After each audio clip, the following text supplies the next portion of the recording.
Эфир абхазского телевидения продолжает русская служба новостей. Здравствуйте. В начале выпуска коротко о главном. Памяти жертв ладской трагедии. Открыт сбор пожертвований для строительства часовни в Гудауде. Дело труба. На заводе по производству труб разгорается конфликт. В чем причина? Специальный репортаж программы. Сезоны красоты «Аквафон-2018». Новый конкурс от первого мобильного оператора Абхазии. В память о жертвах ладской трагедии в Гудауде возведут часовню. Открыт сбор пожертвований. О планах по строительству часовни рассказали сегодня на брифинге в Ассоциации работников СМИ Республики Абхазия члены инициативной группы. Репортаж на Алыкове. Со дня ладской трагедии, в результате которой в одночасье оборвалась жизнь 87 человек, прошло уже больше 25 лет. Дата 14 декабря 1992 года навсегда осталась неизлечимой раной в сердце всего нашего народа. Идея построить часовню в Гудауде на месте захоронения останков погибших в вертолете возникла у Цалы Чичба давно, но вопрос, как ее осуществить, оставался открытым. Я не единственный инициатор. К сожалению, эти люди здесь не могут все поместиться, но в любом случае началось это 5 лет назад. И почему именно эта идея родилась? Во-первых, я человек верующий, во-вторых, я абхазка, и я считаю, что те, которые там погибли, они хотя бы небольшую часовню заслуживают. Я видела, как родственники приезжают, стоят 14 декабря со свечами в руках, и у них это капает, или они втыкают в землю, под дождем там, или под снегом, неважно. В любом случае, иметь вот такую часовню, где каждое воскресенье будет батюшка проводить службу памяти этих невинно убиенных, где родственники могут спокойной душой поставить свечи и вспомнить своих несчастных родственников. Прежде всего были собраны подписи родственников погибших в ладской трагедии, ведь строительство можно было начать только с их одобрения. На месте, где планируется воздвигнуть часовню, был произведен молебен. Специально для часовни была расписана икона Божьей Матери. На идею строительства храма откликнулось немало неравнодушных людей. За создание макета будущего здания абсолютно безвозмездно взялась архитектор Саида Лакирбая. В числе людей, готовых помочь, также поэтесса Гунда Саканя, народный артист Абхазии Надар Чанба и многие другие. Инициатива идет не сверху, так сказать, а из народа. Это какой-то... Мне очень нравится, мне очень импонирует, что вот среди народа живет вот такая боль, которая заставляет, стимулирует людей решать вот какие-то вот такие вопросы. Вопросы общенационального масштаба, общенародного масштаба. Внести свою лепту в дело строительства часовни может каждый желающий в меру своих возможностей. Любая помощь будет кстати. С помощью фонда апостола святого Симона Канонита и Андрея Первозванного был открыт расчетный счет в банке. Инициаторы строительства часовни призывают общественные организации Абхазии и всех неравнодушных людей не оставаться в стороне, не оказать любую посильную помощь в столь святом для всех нас деле. На Алыкове Алик Кагухава, Абхазское телевидение. В Министерстве иностранных дел Республики Абхазия обратили внимание на заявление министра иностранных дел Грузии Михаила Джанилидзе, в котором он отметил стремление официальных властей Грузии вести более активную политику примирения с Абхазией и Южной Осетией. По словам Джанилидзе, официальные структуры Грузии уже работают над пакетом предложений по соответствующим вопросам. МИД Абхазии советует грузинским властям для реализации комплекса мер по укреплению доверия прежде всего прекратить бесперспективные попытки по международной изоляции нашей республики.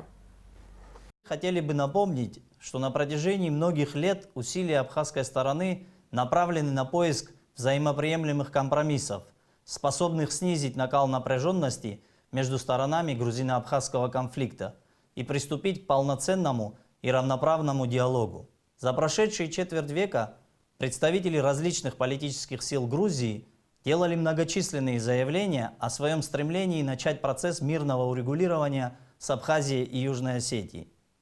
Однако на практике грузинские власти продолжают игнорировать сложившиеся политико-правовые факторы в регионе и упорно отказываются от подписания договора о международных гарантиях безопасности, ключевого документа, который может стать хорошей основой для восстановления полноценного диалога между сторонами. Будем надеяться, что новые грузинские власти сделают правильные выводы и предпримут реальные шаги, направленные на восстановление доверия между двумя странами, утраченного в результате перманентной и агрессивной политики Грузии в отношении Абхазии и ее народа. Для реализации комплекса мер по укреплению доверия грузинские власти прежде всего должны отказаться от политического, финансово-экономического и гуманитарного давления на наших граждан и прекратить бесперспективные попытки по международной изоляции нашей республики. Именно такой подход позволит говорить об искреннем стремлении руководства Грузии создать реальные условия для налаживания доверия между сторонами. Хотелось бы надеяться, что действующие представители высшего руководства Грузии сумеют проявить политическую волю и приступить к содержательному диалогу с абхазской стороной для решения многочисленных проблем, накопившихся за долгие годы. На заводе по производству полиэтиленовых труб в селе Лыхны Гудаутского района возник конфликт между владельцем предприятия, российским бизнесменом Михаилом Пановым и сотрудниками предприятия. В чем причина? В теме попыталась разобраться Рената Шакая.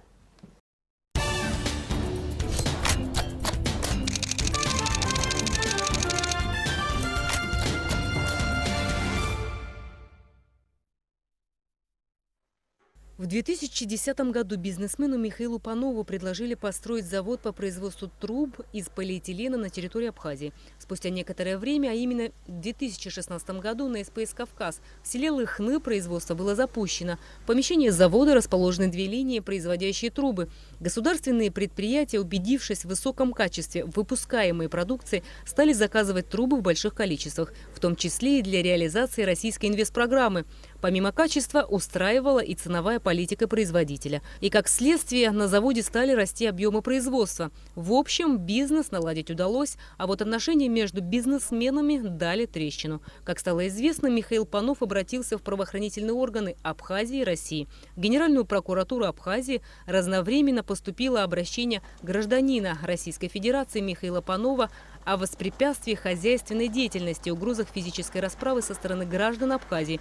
Саида Лакоба, руководителя дилерской фирмы, привезшей в Абхазию Панова, и Герия, до недавнего времени являвшегося исполнительным директором завода.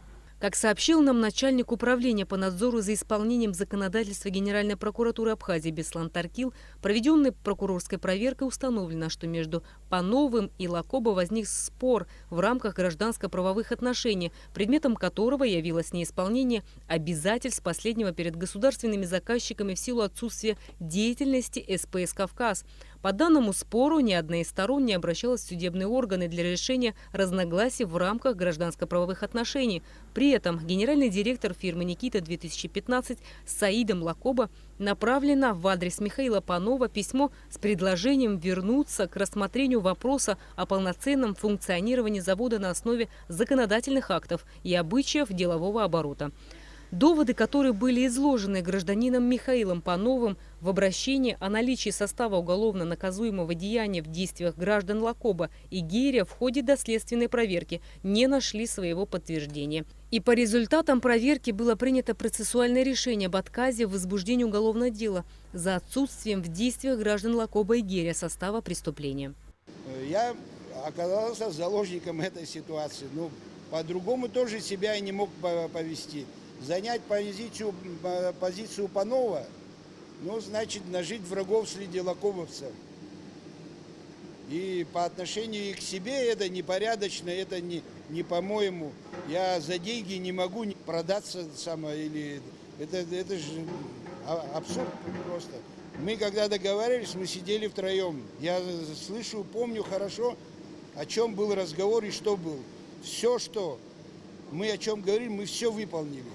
Он, по крайней мере, ни одно свое условие, кроме того, что завод построил, ну, чуть позже. Ну и бог с ним, но завод есть. Он сегодня работает. Зачем ему разрушать? Между тем, на просторах интернета появилось интервью Михаила Панова, растиражированное почему-то грузинскими источниками. В нем Панов говорит много нелицеприятного об условиях ведения бизнеса в Абхазии. Я обращался и, начиная с администрации президента Российской Федерации Путина Владимира Владимировича, в наши органы, и Министерство иностранных дел, и ФСБ, вот, министерство, которое занимается вот этим регионом, Межэкономразвития. Здесь обращался я и в администрацию президента, и в МВД, был на приеме у министра внутренних дел, обращался я в службу безопасности Абхазии, в Генеральную прокуратуру. Я думаю, что этих обращений было достаточно для того, чтобы каждый из них как-то занял свою позицию и проявил себя в этом вопросе. Кроме того, в интервью Михаил Панов обвиняет Романа Герри и Саида Лакопа в попытке вооруженного захвата предприятия. Зачем нам оружие, скажите? Против кого? Против него? Господи, мы не дошли до этого. Оружие где надо было, мы держали и отстояли. И у нас и голова на плечах есть, и разума хватает, чтобы этот завод отстоять, но по справедливости. Михаил Панов требует увольнения всех местных сотрудников предприятия. Причина подобного требования непонятна, говорит Роман Герри. Ведь все сотрудники исправно выполняют свои обязанности, и до этого времени к ним у руководства завода не было никаких претензий. Изначально, значит, вот у нас условия были вот такие. Создается дилерская фирма, которая будет, когда завод будет пущен в производство, будет заниматься продажей трубы на всей территории Абхазии и за ее пределами.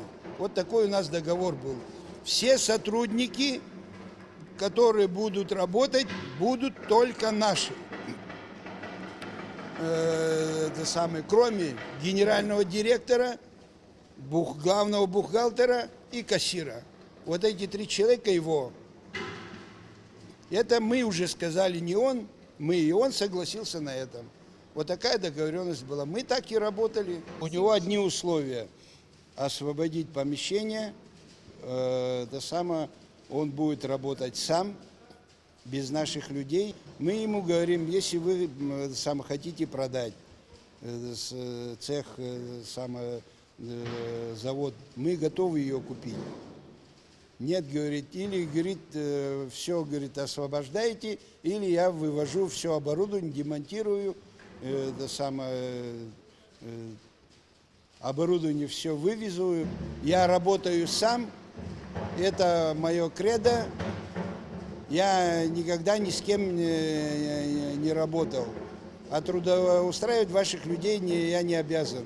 А в чем смысл инвестиций? Мы его сюда пригласили, если наши люди в этом не участвуют. На сегодняшний день на предприятии работают 18 человек, в основном молодые люди с высшим образованием. По словам Романа Герри, создание подобного предприятия положительно сказалось на занятости местного населения. А если запустить завод на полную мощность, то можно увеличить штат до 40 человек. Если в первое время работы завода рабочим платили около 10 тысяч рублей, то сегодня зарплата сотрудников составляет 25-30 тысяч рублей. Работа на предприятии налажена, сотрудники ответственно относятся к своим обязанностям. Но сегодня после всех его передач, после всех оскорблений, хотя в его адрес мы никогда ничего не говорили, и в его присутствии, и без него, и сегодня это не хотим, он сюда вложил деньги. Этот завод его, но без наших людей мы тоже не можем позволить ему здесь работать. Роман Герри заверил, что качество продукции завода соответствует мировым стандартам. Сырье закупают лучшее, проводят испытания, которые выявляют отличное качество. И разрушать подобного рода производство, по его мнению, нелогично. Ведь только за прошлый год предприятие пополнило казну в виде налогов на сумму около 9,5 миллионов рублей. Вся беда в том, что мы поверили этому человеку. Мы никогда не думали, что инвестор, который сюда пришел, может себя вот так агрессивно вести.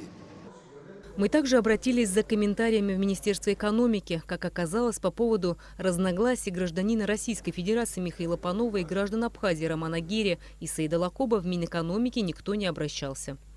В Министерство экономики официального письма от Михаила Михайловича Попова не поступало. Несмотря на это, министр неоднократно встречался с торговым представителем России в Абхазии по этому вопросу, и вся работа, которая находится в компетенции Министерства экономики, проводится. По поводу открытости нашего ведомства стоит отметить, что в Министерстве экономики действует экспертный совет, состоящий из предпринимателей. Совет регулярно проводит заседания, они освещаются в СМИ, и любой бизнесмен, который пожелает, может принять участие в заседаниях и выразить свои пожелания, идеи в области экономики. Умные люди говорят: подожди, плохое само собой исчезнет. Как завершится история завода по производству труб в селе Лыхны Гудаутского района, сказать сложно. Но мы будем следить и информировать вас о том, как будут разворачиваться события. Рената Шакая, Беслан Джинджоли, Абхазское телевидение.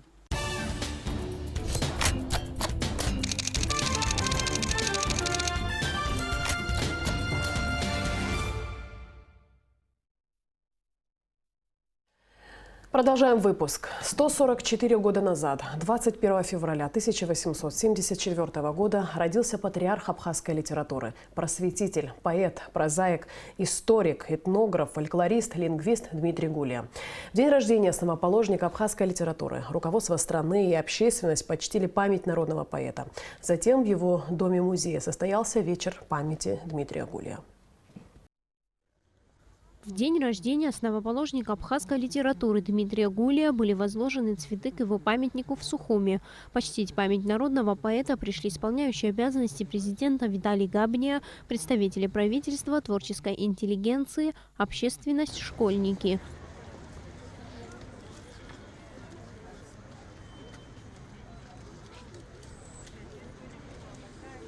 Затем мероприятие продолжилось в доме-музее Дмитрия Гулия. Собравшиеся на творческом вечере рассказали о выдающемся вкладе поэта в литературу, читали стихи, отрывки из его произведений, делились воспоминаниями современников Дмитрия Гулия. То, что день рождения патриарха абхазской литературы совпал с Международным днем родного языка, весьма символично отмечалось на встрече. Он прекрасно знал, что если нет письменности, то нет ни государства, ни народа.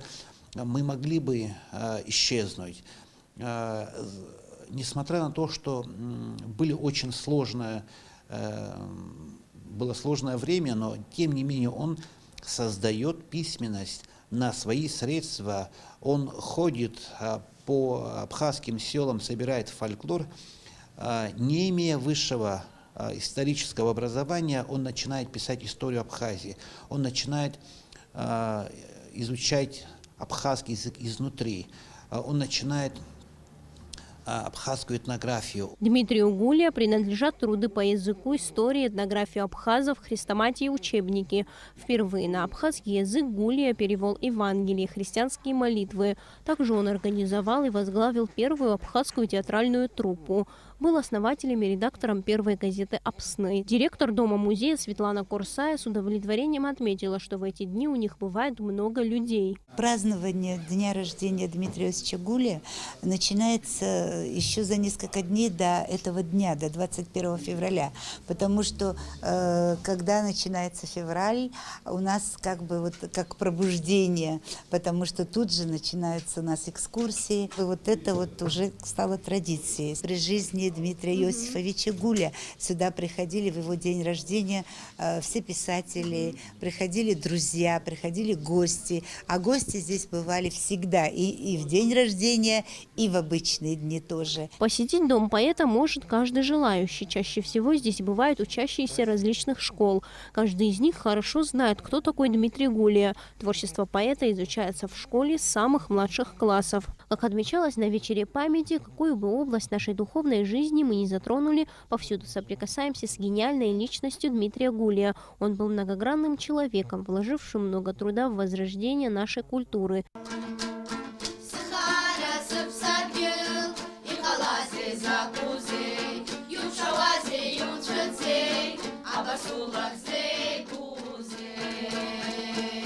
Цария Смыр, Саида Гухава, Абхазское телевидение.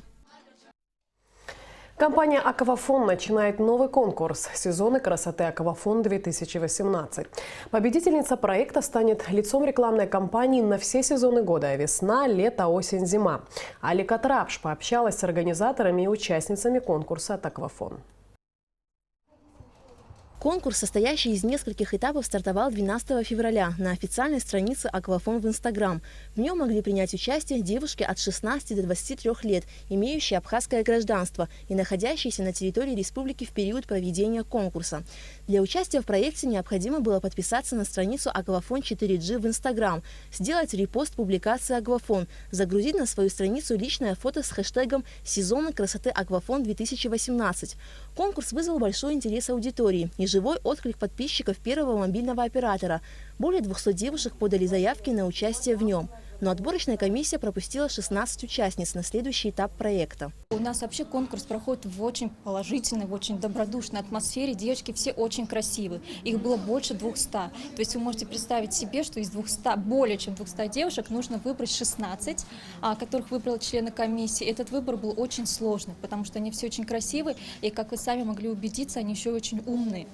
То есть это такое сочетание красоты и сочетание ума, что, естественно, всегда привлекательно. Комиссия из числа сотрудников сотовой компании в течение 2 дней встречалась с участницами проекта для более близкого знакомства с ними. У каждой из девушек была возможность рассказать о себе. Я закончила 10-ю школу, затем поступила в Санкт-Петербург, в Санкт-Петербургский государственный университет, но потом по состоянию здоровья мне пришлось вернуться домой. И сейчас я нахожусь в солнечной Абхазии, наслаждаюсь погодой и участвую в конкурсе «Аквафон». Еще одна участница проекта – Сабина Амичева. Для девушки было неожиданно, что выбор пал на нее. Сабина окончила АГУ, преподает уроки рисования и черчения в Новоафонской средней школе. Девушка является активным пользователем социальных сетей, давно подписана на официальную страницу компании «Аквафон» в Инстаграм. И именно это дало ей возможность принять участие в проекте. Я сама увидела, мне никто не говорил, что есть такой конкурс. Я изначально знала, что есть такой конкурс, когда он стартовал. Но я не хотела принимать участие. Это было в самый последний момент, в самый последний день. Я подумала, может быть, я попробую, и все получилось. Фотосъемку для проекта осуществляет известный в Абхазии фотограф Валентина Ваганова. Аквафон выбрал Ваганову за ее профессионализм. Валентина рассказала, что перед ней стоит непростая задача в работе с конкурсантами. Нам нужно в сжатые сроки превратить молодой, так сказать, росток в красивый цветок. То есть девочка, которая не имеет опыта ни съемки, да, это не медийное лицо, это человек, который учится в университете, да, работает где-то, имеет свои мечты и фантазии. То есть это не профессиональная модель, а ей нужно раскрыться, ей нужно показать максимум эмоций, показать атмосферу, передать настроение, все это сделать. Поэтому задача довольно сложная, и работать придется много. По итогам знакомства команда проекта выберет 4 полуфиналисток, а уже в полуфинале подписчики страницы «Аквафон 4G» в Инстаграм выберут 2 финалисток. Победительница конкурса «Сезона красоты Аквафон-2018» определится голосованием 23 и 24 февраля. Аля Катрапш, Ильдар Дамиров, Абхазское телевидение. И в конце выпуска прогноз погоды. По сообщению Гидромедцентра, завтра в Абхазии ожидается переменная облачность без осадков, местами туман. Температура воздуха ночью плюс 3,8, днем 10-15 тепла. Температура морской воды плюс 10.